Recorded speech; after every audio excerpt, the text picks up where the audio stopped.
Se lo dijeron. Sus propios asesores, la gente dentro de la Casa Blanca, las personas que leen los mismos datos de encuestas, las mismas proyecciones económicas, los mismos mapas electorales, miraron las cifras y dijeron, concéntrate en la economía, no en Irán.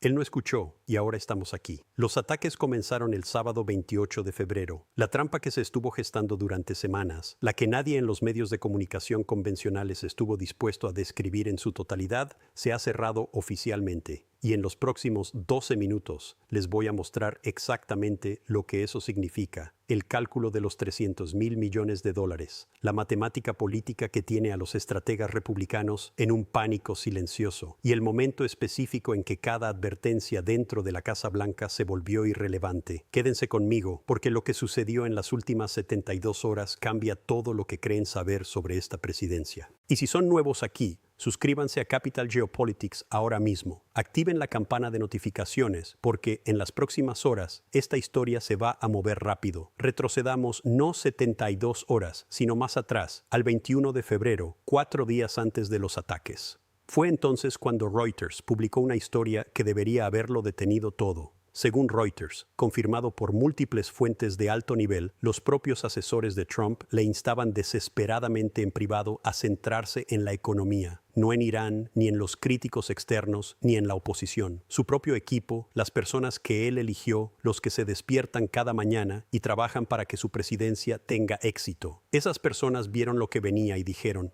este es un error que no podemos permitirnos. Según un asesor de Trump citado por Axios en ese mismo periodo, la evaluación fue tajante. La probabilidad de una acción cinética contra Irán se estimaba en un 90% dentro de las siguientes semanas. Eso no es la conjetura de un analista fuera de la sala, es alguien de dentro. Alguien que ve a Trump consultar a sus propios asesores a diario, alguien que observó el despliegue militar y entendió exactamente lo que estaba señalando. Y sin embargo, las advertencias continuaron. La cuenta regresiva siguió y el plazo se acercó. El informe de Reuters lo exponía claramente. Trump había ordenado un despliegue masivo de fuerzas y preparativos para una posible campaña de varias semanas contra Irán, pero no había ni una sola vez explicado en detalle al público estadounidense por qué podría estar llevando a los Estados Unidos a su acción militar más agresiva contra la República Islámica desde la Revolución de 1979. Esa frase por sí sola debería haber caído como una bomba, la acción más agresiva desde 1979. Eso no es una escaramuza, no es un ataque selectivo en la noche, eso es una guerra, una de verdad, y sus asesores sabían exactamente lo que cuesta una guerra. Nadie en los medios convencionales estaba sumando las cifras.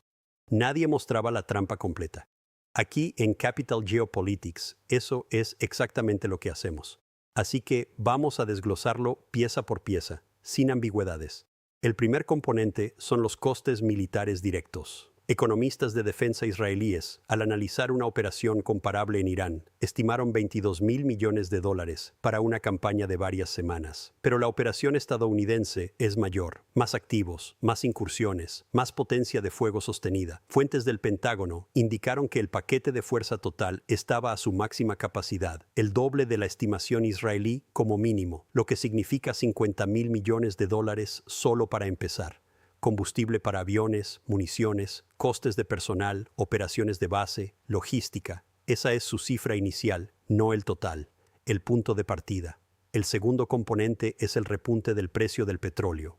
El crudo Brent cerró el viernes anterior a los ataques en torno a los $89 por barril, ya elevado por lo que los operadores llamaban una prima de guerra. Luego comenzaron los ataques y el crudo subió más del 8% en una sola sesión de lunes, según informes de Bloomberg.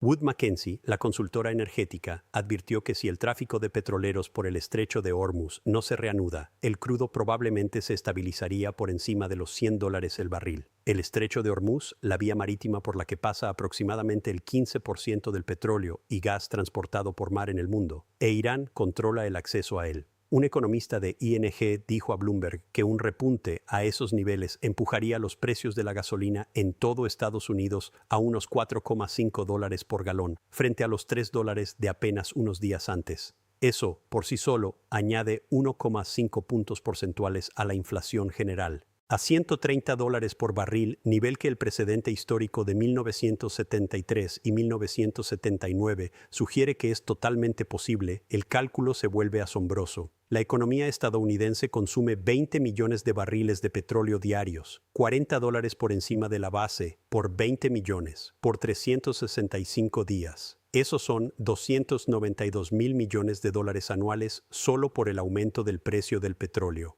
No gasto militar, no reconstrucción, solo petróleo. El tercer componente es el desplome del mercado de valores.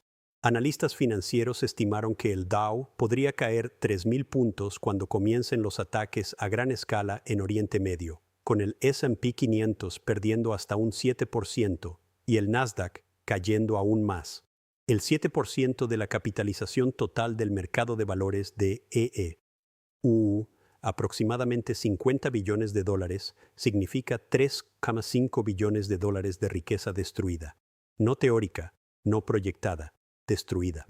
De las cuentas de jubilación, de los fondos de pensiones, de los planes 401k, de los ahorros de los votantes de clase media que Trump necesita en las elecciones de mitad de periodo. El cuarto componente es el retorno de la inflación. Los precios al consumidor ya estaban elevados antes de que todo esto comenzara. Los analistas proyectaron que un repunte del petróleo a $130 añade de 2 a 3 puntos porcentuales al índice de precios al consumidor, IPC. Eso significa que el IPC alcanzaría el 6 o 7%. Los precios de la gasolina superarían los $6 por galón. Los costes de calefacción se duplicarían y los precios de los alimentos saltarían un 20%. Bloomberg Economics advirtió que si el conflicto con Irán produce un impacto significativo y sostenido en los precios del petróleo y si las expectativas de inflación se desanclan, un cambio en la política de la Reserva Federal se vuelve posible. La Fed subiendo los tipos en una economía de guerra. Piensen en lo que eso le hace a las hipotecas, a los préstamos para pequeñas empresas, a cada presupuesto doméstico en Estados Unidos. El quinto componente es el detonante de la recesión. El economista de JP Morgan, Joseph Lupton, lo expresó directamente en una nota publicada tras el inicio del bombardeo. Escribió que una recuperación incipiente en la contratación e inversión empresarial, una que había estado emergiendo a principios de 2026, está ahora en riesgo. Una guerra militar superpuesta a la guerra comercial en curso de EU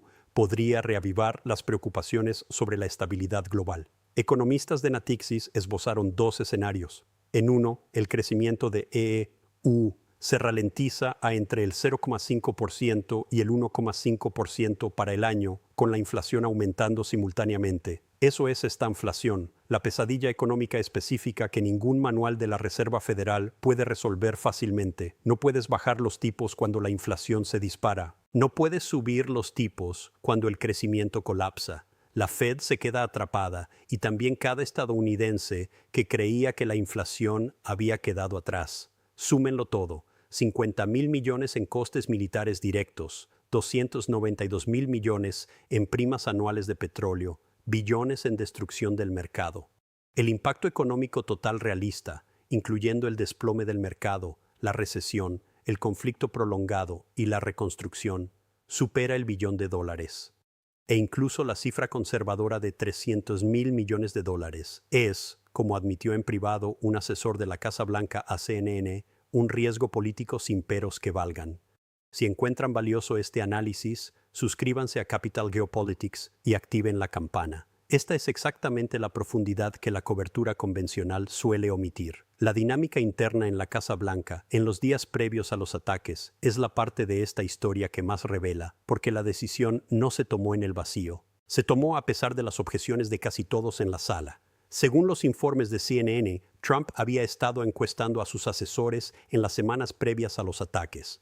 Recorrió la sala. Preguntó directamente a cada persona si apoyaba la acción militar y la respuesta, especialmente de su equipo económico, fue un no consistente y unificado. La preocupación no era estratégica, era electoral. Sus asesores entendían la matemática de las elecciones de mitad de periodo mejor que nadie.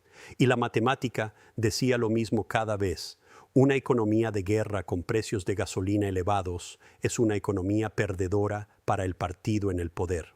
Precios de gasolina por encima de los $4 le cuestan al partido de la Casa Blanca un promedio de 12 escaños en la Cámara en ciclos electorales históricos. por encima de los $5, ha costado hasta 25. Con 22 escaños competitivos en la Cámara ya en el mapa y el margen del Senado muy estrecho, los números apuntaban en una sola dirección. Y sin embargo, el despliegue militar tenía su propio impulso. Una vez que se despliegan 2 grupos de ataque de portaaviones, una vez que se posicionan 300 aviones de combate, una vez que los bombarderos B-2 se estacionan en Diego García, una vez que los códigos de autorización se generan y se custodian, la presión para usar todo ese hardware se vuelve casi gravitacional. Retroceder tiene un coste, es simplemente un tipo de coste diferente. Trump eligió el coste militar sobre el coste político. Sus asesores querían lo contrario. Aquí está la realidad electoral que los estrategas republicanos enfrentan ahora en privado. La Cámara cuenta actualmente con una estrecha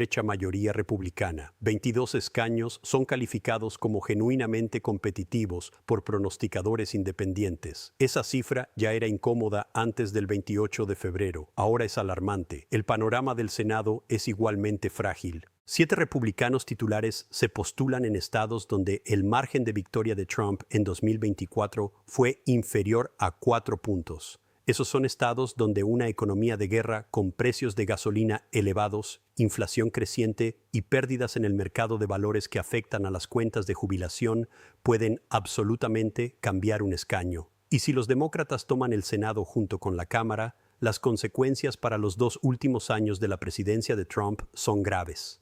2 años de investigaciones, 2 años de nombramientos bloqueados, 2 años de parálisis legislativa, 2 años de destrucción política, todo por una guerra cuyos objetivos estratégicos aún se debaten dentro del mismo edificio que la lanzó. Matthew Bartlett, estratega del Partido Republicano y exfuncionario del Departamento de Estado de Trump, dijo directamente a CNN que nadie en el aparato republicano que mirara las encuestas, que viera los modelos económicos, que entendiera el momento, creía que este fuera el movimiento político correcto. Ni una sola persona. Y sin embargo, aquí estamos. Antes de exponer los 2 caminos a seguir, dejen su respuesta en los comentarios. ¿Vieron venir esto? Leo cada uno de ellos. Y si este análisis tiene sentido para ustedes, denle a me gusta. Me indica que debo seguir profundizando en historias como esta aquí mismo en Capital Geopolitics. El camino 1 es el escenario optimista. El liderazgo restante de Irán, caótico, fragmentado y sin un mando unificado, decide no ofrecer una resistencia prolongada.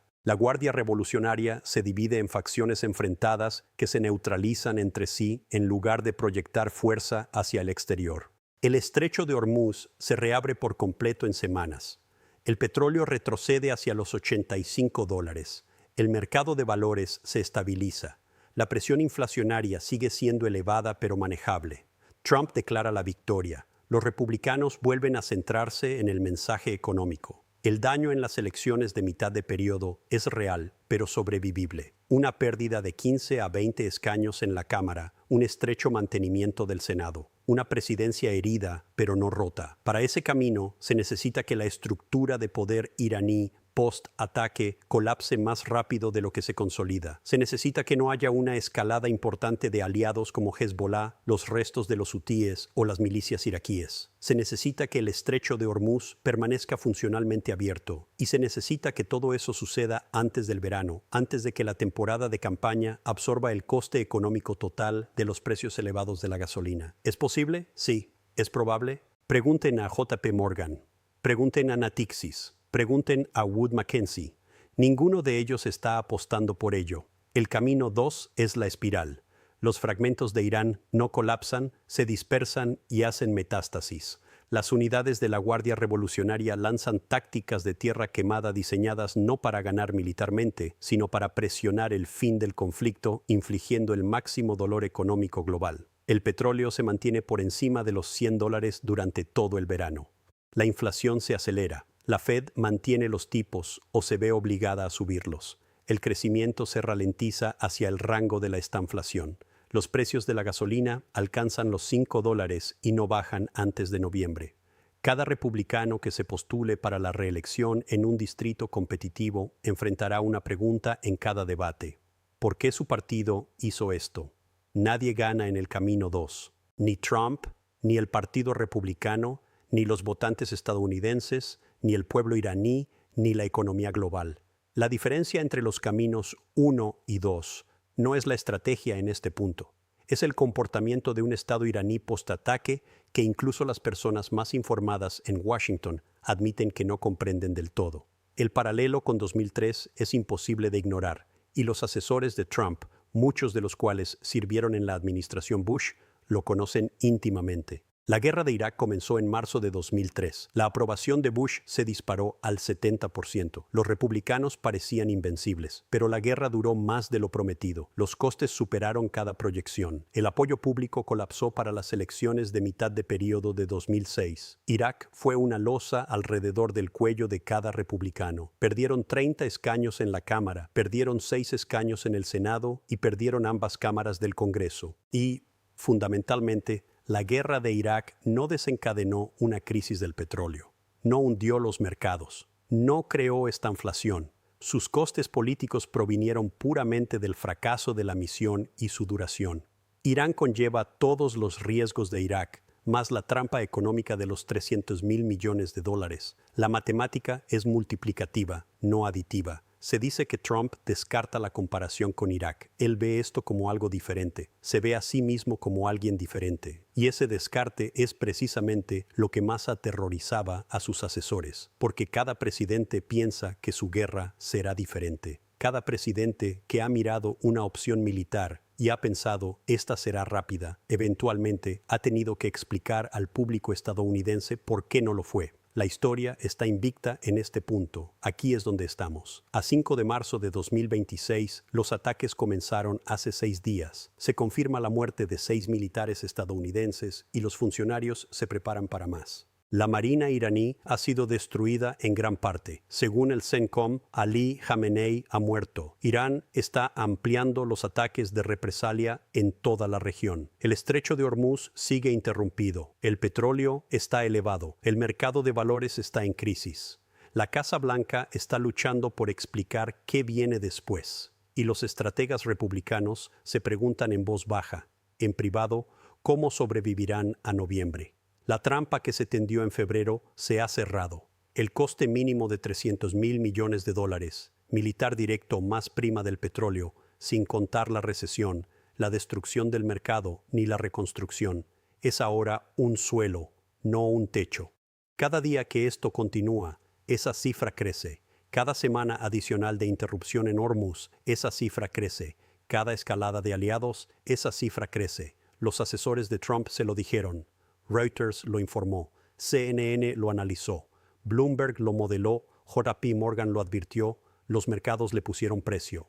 Y luego sucedió de todos modos, porque el instinto se impuso al cálculo y porque una vez que la maquinaria militar está en movimiento, la presión para usarla se vuelve casi imposible de resistir. Lo que le suceda al Partido Republicano en noviembre, a esos 22 escaños competitivos de la Cámara, a esos 7 escaños vulnerables del Senado, depende enteramente de si el camino 1 o el camino 2 se desarrolla en los próximos 8 meses. Y eso depende de la conducta de un Irán postataque que nadie en Washington comprende del todo. Lo que sí sé es esto: los votantes que Trump ganó, los camioneros, los jubilados, las familias de los suburbios, los dueños de pequeñas empresas, ya están vigilando los precios de la gasolina, ya están vigilando sus estados de cuenta del 401k. Ya están escuchando a los economistas usar la palabra estanflación y recordarán en noviembre quién tomó la decisión que puso todo esto en marcha. 3 preguntas para los comentarios. ¿Está Trump cometiendo un error histórico o vale la pena el coste político a corto plazo por el objetivo estratégico a largo plazo de eliminar el programa nuclear de Irán? ¿Creen que el conflicto termine en semanas, como afirma la Casa Blanca, o que se expandirá? Y la que más importa, cuando el polvo se asiente, ¿qué partido saldrá fortalecido y qué país? Dejen sus respuestas abajo, leo cada una de ellas. Esto es Capital Geopolitics. Suscríbanse si aún no lo han hecho. La historia no ha terminado, apenas ha comenzado.